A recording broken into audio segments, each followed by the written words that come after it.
అందరికీ నమస్తే. నేను మీ వైజాగ్ కప్.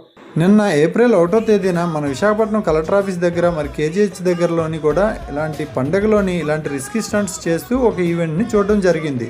ఈ ఈవెంట్లో చాలామంది ఇలా రిస్కీ స్టంట్స్ చేస్తూ ఉన్నారు. దానికోసం ఈ వీడియో చేయాలనిపించిందని చేస్తున్నాను. భక్తి పేరుతో భయంకరమైన స్టంట్స్ చేయటం మన ప్రాణాలకు ప్రమాదకరం. శూలాలు గుచ్చుకోవడం, హుక్కులతో వేలాడదీయడం, రాడ్లతో పొడుచుకోవడం ఇలాంటి భయంకరమైన స్టంట్స్ వలన సివియర్ బ్లడ్ బ్లీడింగ్ అయ్యి ఇన్ఫెక్షన్స్ అయ్యి ఫ్యూచర్లో క్రానిక్ డిసీజెస్ వచ్చే అవకాశం ఉంటుంది. ఒక తప్పు జీవితానికే ముప్పు, జీవితాంతం నొప్పి కూడా అవుతుంది. ఇలాంటి చర్యలు ప్రజల్లో భయాందోళనలను సృష్టిస్తూ ఉంటాయి. అవసరమైతే చట్టపరమైన చర్యలు కూడా తీసుకుంటాం.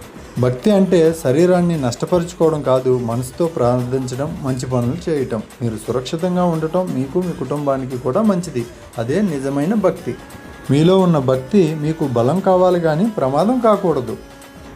దయచేసి ఇటువంటి ప్రమాదకరమైన స్టంట్స్ చేయొద్దని, సురక్షితంగా బాధ్యతగా పండుగలు జరుపుకోవాలని అందరికీ విన్నవించుకుంటున్నాం.